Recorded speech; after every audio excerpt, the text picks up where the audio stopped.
So we are live day 2 at Advancing Prefab 2023, joined by CJ Best right now.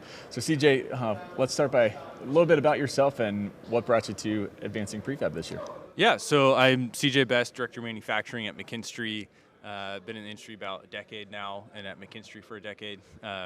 So before that, I was in aerospace. Before that, I was in product data for a chemical distribution company. And so, you know, my kind of career trajectory, I started out as a mechanical project engineer, kind of worked through project engineer, project management, and then got into kind of managing the virtual design piece of the project, right? Yeah. Working through with our detailing team, and then extending that kind of management piece into the shops. So managing releasing of spools, schedules, budgets for the shop piece.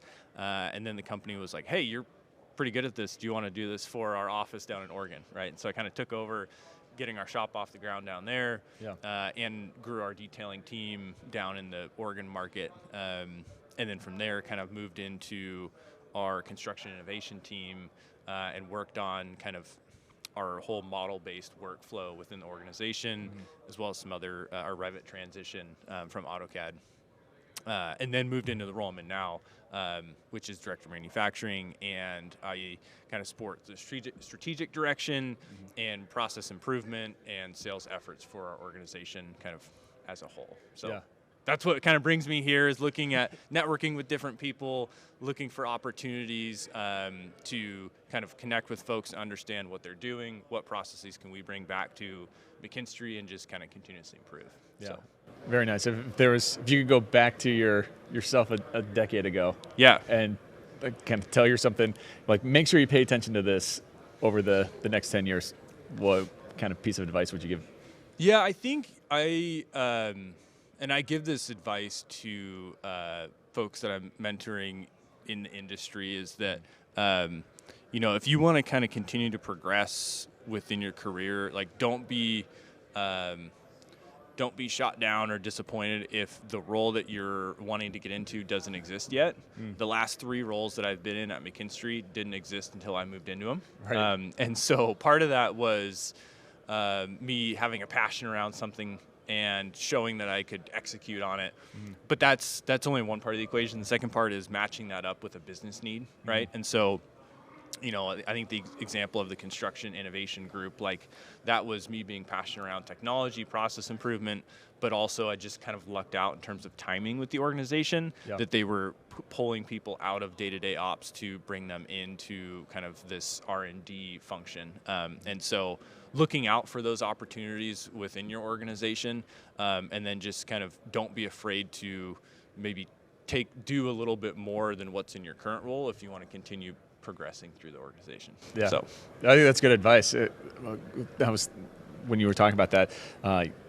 Yesterday's keynote kind of came into my mind of when Amy asked, like 7 years ago when this show started, how many people had prefab or industrialized construction in their title, and like no hands went up. And then she said, you know, how many have it now? And there was a whole mess of hands that that went up.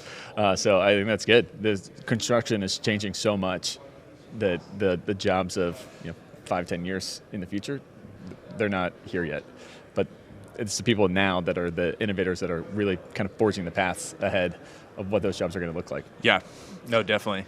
Yeah, I mean, I think, you know, a few roles that I kind of foresee out in the future that maybe don't exist yet, or maybe they do in certain kind of forward-thinking companies, are, you know, more industrialized construction coordinators, you know, product development for MEP contractors, for carpenters, for general contractors, people that are solely dedicated to like product development. But I think it's hard in the construction industry because you don't have the level of investment and the margins to make the level of investment that you do in manufacturing, for example. And so I think some of what we have to overcome is the existing like contracting method and barriers that we have to be able to actually like make that investment. Because I don't think the work that we're doing I mean, it's challenging, but it's not insurmountable, but you have to make the investment. Right.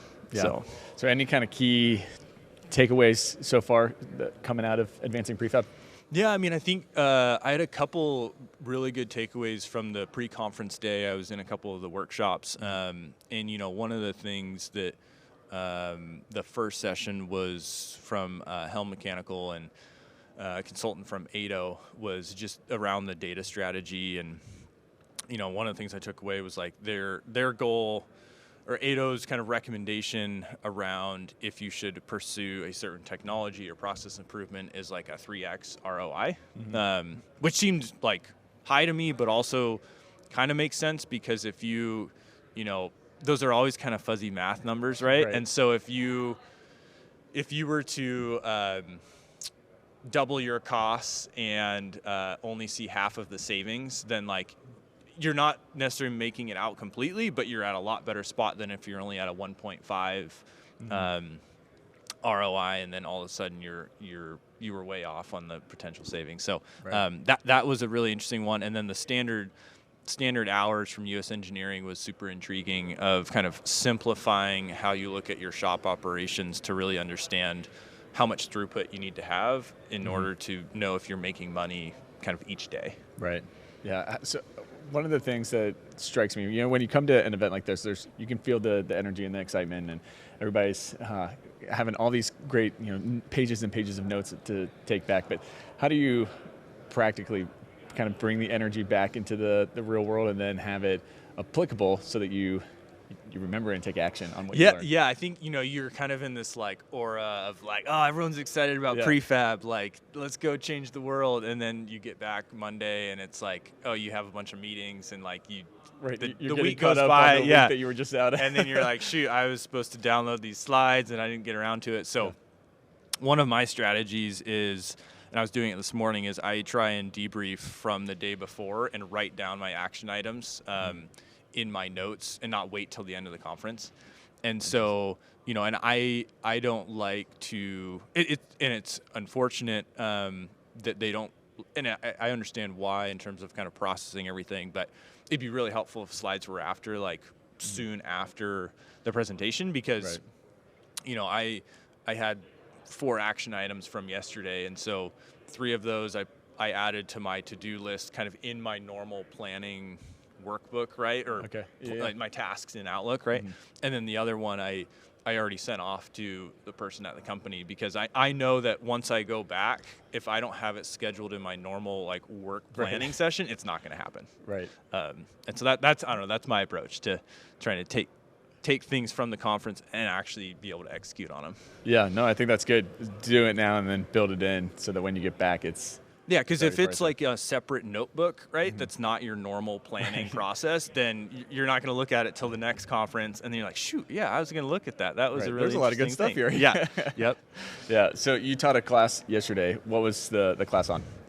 Yeah. So the class was around kind of improving your product development strategy, and it was really focused on how do you structure and kind of create a framework for product development. And I don't know, product is maybe a loose term. I would say more like standard assemblies, or it could be products, but really standards around your organization. And so, I shared McKinstry's framework that we have, which is really a combination of, well, actually before I get into that, so there's how you organize your standards, and then how you're going to communicate those. And that's arguably like the most challenging part. It's not super difficult to come up with the standards, but getting 300 people on board with the standards that you've developed is pretty challenging. And then how do you buy-in of getting the buy-in, and then how do you continuously improve on that, right? Once you have a standard,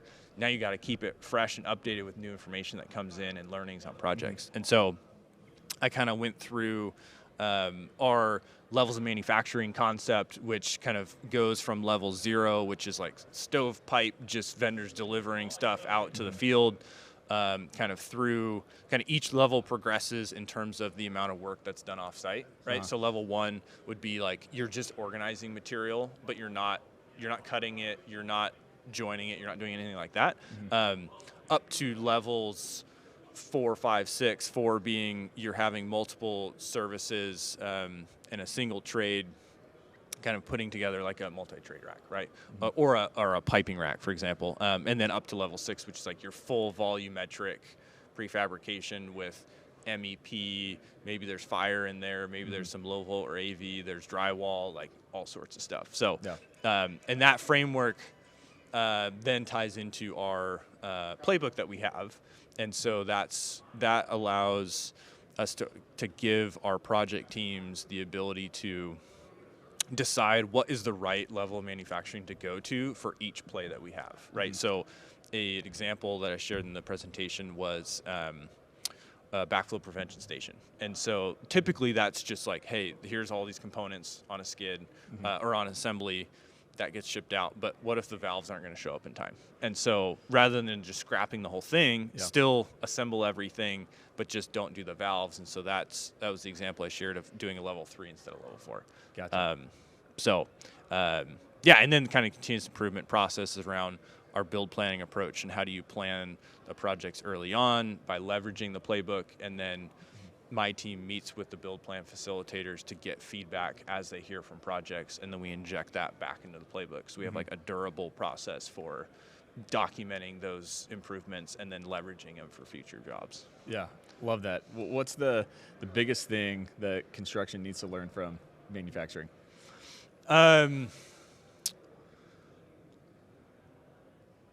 I think, and maybe I'm not going to necessarily flip the question on its head a little bit, but I think one of the biggest pieces is leveraging some of the lean processes without actually calling them lean processes. So Don't go full lean construction? No, well, I think just there's a lot of, on the trade side, a lot of times there's resistance to doing something like a 5S event or a Kaizen event because they say, hey, we're not manufacturing.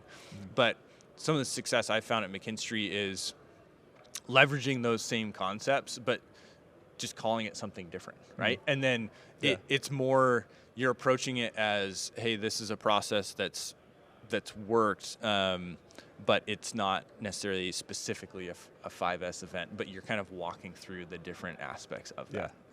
And so, because people tend to put their guard up, and so by not calling it what it is, you kind of allow them to be more open to what the process is.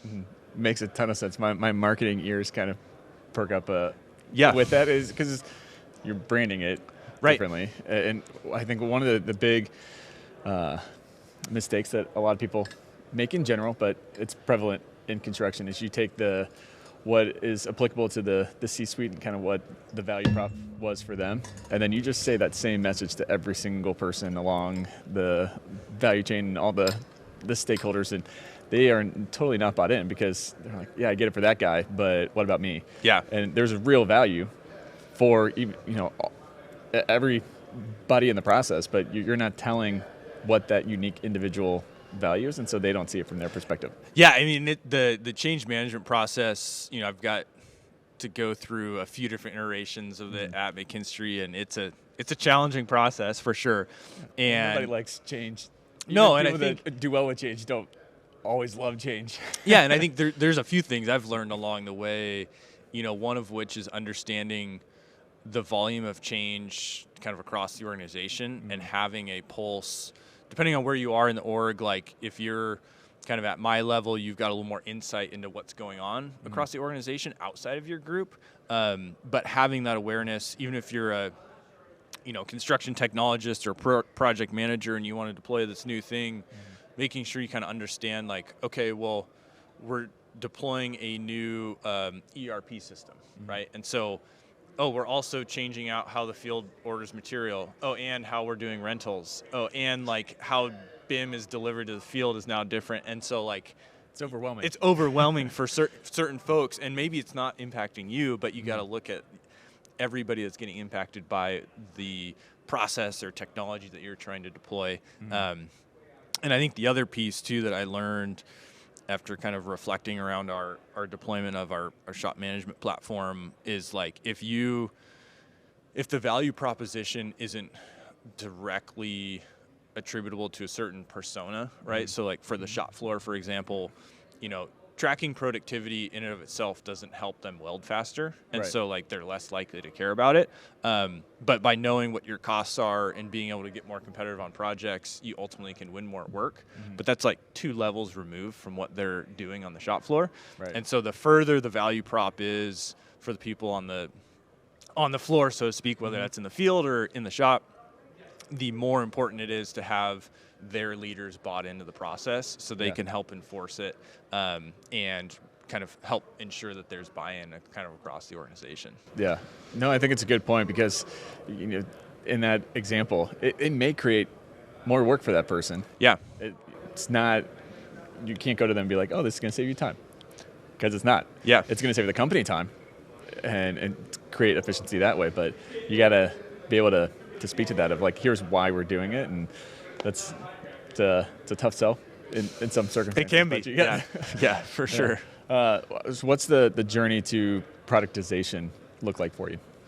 I think part of it is just getting out there and starting with the first type of standard that you want to deploy, right? I think you can spend a lot of time, years, trying to get the perfect organizational structure, whether that's like actual people in your organization to support that development, or like how are you going to structure this within your network folders or SharePoint or digitally organize it, right? And I would encourage folks to like just get going on 1 or 2 standards or products that you want to deploy, and then as you kind of go through that process, you'll start learning about how you want to organize all of the products that you're developing. And I think one of the things that I've kind of taken that advice to heart a little bit, because we're working on producing a product catalog right now, right? Okay. And so, I'm like, okay, I want to figure out all my like SKU nomenclature and all this stuff, and I'm realizing that like I don't have enough insight into kind of all of the different product lines we're going to have yet to really know like how I want to develop the SKU structure, or what are the different traits that I want to have for filtering down this stuff. And so I'm like, okay, I just need to start listing out like what do I want to tackle, and then kind of come back and clean that up rather than trying to have it perfect like from day one. Very nice. So one of kind of our core themes on the show is around innovation. So with that, what does innovation mean to you? I think innovation is really around trying to disrupt the status quo to like better improve upon something, and really, through my lens, is driving out waste in the process. And kind of like you said before, maybe it's not driving out waste in every single step, but by somebody doing a little bit more, you're saving a ton of time downstream or maybe upstream to make the whole process more efficient. And so, I think innovation is something that is awesome and drives a lot of passion for people that are super smart in the industry. And I think folks that aren't in the industry but are interested in innovation, like construction has so much opportunity that I think it's something that we need to continue to market out to the younger generations and to others that maybe are tired of whatever industry they're in, because I think it's going to take a village to get us to where we need to go. Yeah, more than agree. I think there's so much exciting things happening in construction that with all the innovation coming in, the technology coming in, there's some fresh blood slowly starting to come in as well, and change the culture in I think in a good, positive direction. That now is the time to be in construction, hands down. I think. Yeah, I mean, I feel super fortunate about kind of the timing that I got into the industry. So it was 2013, and we were starting to leverage the model more, right? But there's, I think I was able to get some bumps and bruises along the way around like basic file folder structures, having a VPN in, and like we didn't have Revit being able to create assemblies super easily, and like we were still on AutoCAD, right? And so just kind of understanding some of the pain points of prior pieces of the industry. I mean, obviously there was stuff before we were modeling content, but then like being able to ride this wave of construction technology investment, and be in that innovation group to really like dive in and understand what's out there in industry, and then kind of going through some change management. It's been a fun ride so far. Yeah, definitely. Well, how do people find out more information on what you guys are doing and maybe connect with you? Yeah, I think best way to connect with me specifically is probably finding me on LinkedIn, CJ Best, and I try and post somewhat regularly on just different things that we're up to. Have a fun kind of Fab Friday series that's got just basically cool pictures of things that we're working on. Nice. And then, if you want to find out more about McKinstry, you can go to www.mckinstry.com. And learn kind of a bunch more about our capabilities and what we do, because there's a lot to it besides just even construction that kind of we bring to the marketplace. So yeah, awesome. Well, final question for you: if I could give you all construction power, you could snap your fingers and innovate one thing, what would you pick to innovate? I would, and I don't know the exact answer as to what the solution looks like, but I would get some really smart people together and come up with a better contracting method than what we have today. I think contractors are not incentivized properly to work as a holistic team. They're incentivized to reduce their own risk on a project, and so the kind of value proposition doesn't align with like the teamwork that you want to have. And so I think until that gets kind of reconciled, you can talk about cooperating as much as you want, but until you align the financial incentives with that, like working as a team. And there's some projects out there that do it for sure, but I think even just educating owners on how do you come up with like a shared savings contract, right? And making that more of the status quo rather than the exception, and having certain case studies just around that, I think would take care of a lot of what we're seeing in the industry. Yeah, I think it's a good thing for sure. And that comes up so much when I ask that question. Actually, I think you'd be surprised at how much contracts come up in trying to solve that. Because to your point, you can talk a good game on collaboration, but if your contract is kind of putting you in the box of looking for who's at fault, you're kind of setting up collaboration and teamwork doomed to failure in a way, because people are kind of always kind of looking out the corner of their eye, seeing, oh, that's not me. Yeah, you're always looking for the shade, right? Like, hey, even though if we're a little behind, like as long as Sparky or whoever else is maybe further behind, then we're okay, right? Rather than maybe trying to work with them and help them accelerate or get back on track, right? And because there's no incentive for you to do that right now, right? But if there was, I think you'd see a lot more projects delivered under budget and on schedule. Yeah, awesome. Well, good stuff. CJ, thanks so much for taking the time. Yeah, thanks, Todd. With us. It's been great.